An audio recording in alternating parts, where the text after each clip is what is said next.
السلام علیکم ورحمۃ اللہ وبرکاتہ۔ پڑھے الصلاۃ والسلام علیک یا رسول اللہ، الصلاۃ والسلام علیک یا حبیب اللہ، الصلاۃ والسلام علیک یا نبی اللہ، وعلی آلک واصحابک یا نور اللہ صلی اللہ تعالی علیہ وسلم۔ میرے پیارے آقا صلی اللہ تعالی علیہ وسلم کے پیارے دیوانوں، انشاءاللہ آج کے ہمارے مسائل کے سیشن میں ہم اذان کے بارے میں، اذان سے متعلق چند مسائل سیکھنے اور سمجھنے کی کوشش کریں گے۔ آپ حضرات سے گزارش ہے اسے بغور سنیں اور اس پر عمل کی کوشش کریں۔ سب سے پہلی چیز کہ اذان کہتے کسے ہیں، تو فرمایا گیا کہ شرعی اصطلاح میں اذان ایک خاص قسم کے اعلان کو کہتے ہیں جس کے لیے الفاظ مخصوص ہو۔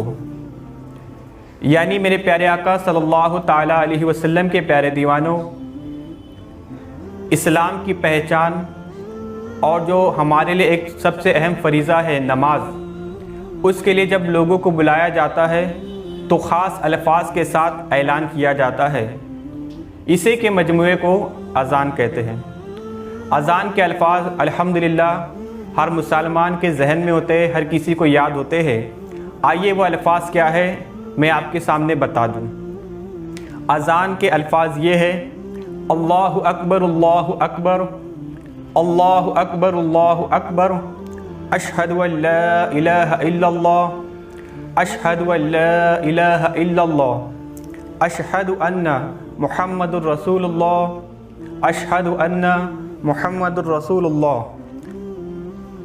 حی علی الصلاۃ، حی علی الصلاۃ، حی علی الفلاح، حی علی الفلاح، اللہ اکبر، لا الہ الا اللہ۔ میرے پیارے آقا صلی اللہ تعالی علیہ وسلم کے پیارے دیوانوں، اذان سے پہلے تو الحمدللہ اذان کے ذریعے سے ہم اعلان کرتے ہیں، لوگوں کو نماز کے لیے بلاتے ہیں، لیکن اس کے ساتھ ساتھ کئی جگہوں پر ہم اذان کا اہتمام کرتے ہیں، اذان کہی جاتی ہے۔ آج جو ماحول چل رہا ہے اس ماحول میں بھی ہم نے کئی جگہوں پر اذان دی۔ فرمایا گیا کہ جب کہیں وبائی امراض پھیلے ہو، بیماری بڑی تیزی کے ساتھ پھیل رہی ہو، یا کہیں پر آگ لگی ہو، یا کہیں پر مصیبت آئے، تو ایسے مقامات پر جب بندہ اذان کہتا ہے تو اللہ رب العزت اذان کی برکت سے اس بیماری کو، اس مصیبت اور پریشانی کو دور فرما دیتا ہے۔ میرے پیارے آقا صلی اللہ تعالی علیہ وسلم کے پیارے دنوں، آئیے اب اذان کے حوالے سے چند مسائل سماعت کرتے ہیں۔ 5 وقتہ نمازیں اور جمعہ جب مستحب جماعت کے ساتھ مسجد میں وقت پر ادا کی جائے تو ان کے لیے اذان سنت موقدہ ہے۔ اذان کا حکم واجب کے مثل ہے کہ اذان نہ کہی گئی تو سب کے سب گنہگار ہو گئے۔ اور فرمایا گیا کہ مسجد میں اذان و اقامت کے بغیر نماز باجماعت پڑھنا مکروہ ہے۔ اس لیے ہمیں کوشش یہ کرنی چاہیے کہ اذان کے الفاظ کو یاد کریں اور جب کبھی موقع ملے تو اذان کہنے کی کوشش کریں۔ عورتیں اذان نہیں کہہ سکتی، کہیں گی تو گنہگار ہوگی، اور اذان کا اعادہ کیا جائے گا۔ یعنی اگر کسی عورت نے اذان کہی تو فرمایا گیا کہ اس کا اعادہ کرنا، یعنی کوئی مرد جو ہے اذان دے گا۔ اسی کے ساتھ فرمایا گیا کہ مستحب یہ ہے کہ مؤذن یعنی اذان دینے والا شخص مرد ہو، عاقل ہو، نیک ہو، پرہیزگار ہو، دین کی جانکاری رکھنے والا ہو، باعزت اور اذان پر مداومت کرنے والا اور ثواب کی نیت سے اذان کہنے والا ہو۔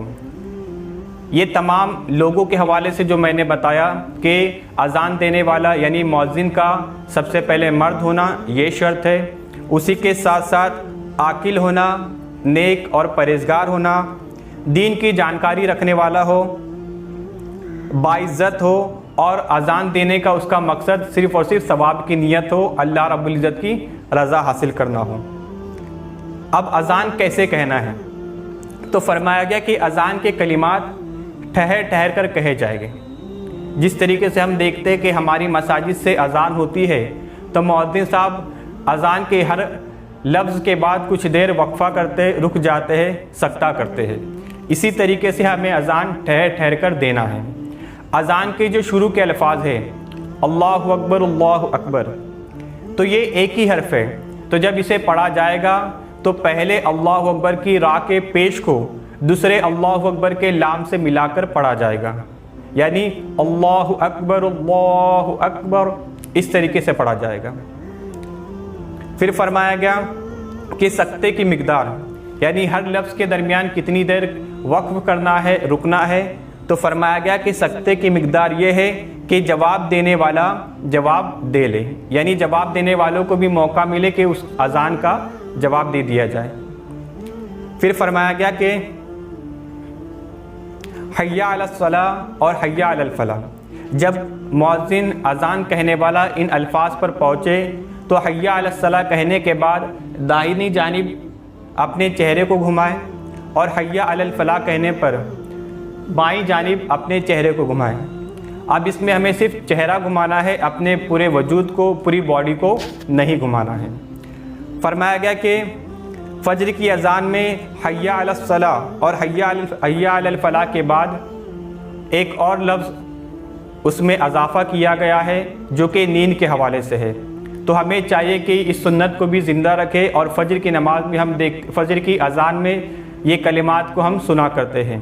حی علی الصلاۃ حی علی الفلاح ہونے کے بعد الصلاۃ خیر من النوم یہ پڑھا جاتا ہے، تو فجر کی اذان میں یہ لفظ کا اضافہ کیا گیا ہے، تو ہمیں جہاں پر ظہر کی، عصر کی، مغرب کی اور عشاء کی یہ اذانیں ہمارے ذہن میں محفوظ ہوتی ہے، اسی طریقے سے اس لفظ کو کہ الصلاۃ خیر من النوم اس کو یاد رکھ لے، تاکہ جب کبھی فجر کی اذان کہنے کا ہمیں موقع ملے تو ہم بآسانی اس لفظ کو ادا کر سکتے ہیں۔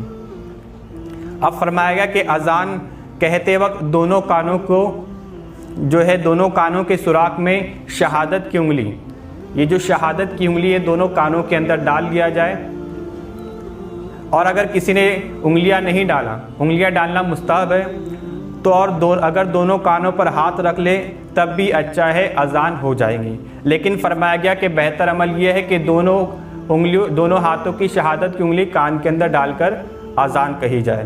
اسی کے ساتھ ساتھ اذان کہنے والا بہتر یہ ہے کہ باوضو ہو، اور اکثر کوشش یہ کرے کہ ہمارا دن کا اکثر حصہ ہم وضو کے ساتھ گزارے، کہ وضو کے بے شمار فوائد ہے۔ انشاءاللہ جب کبھی موقع ملا تو وضو کے حوالے سے ہم سماعت کریں گے۔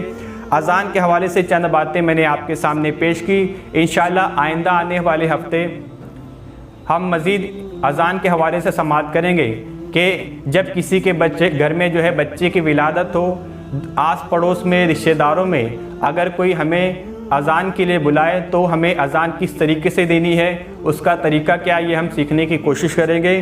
اسی کے ساتھ ساتھ میں نے 2 جگہوں کا ذکر کیا کہ ایک نماز سے پہلے اذان کہتے ہیں اور مصیبت کے وقت اذان کہتے ہیں، تو اور کون کون سے مواقع ہوتے ہیں جہاں پر اذان کہی جاتی، انشاءاللہ آئندہ آنے والے درس میں ہم سماعت کریں گے۔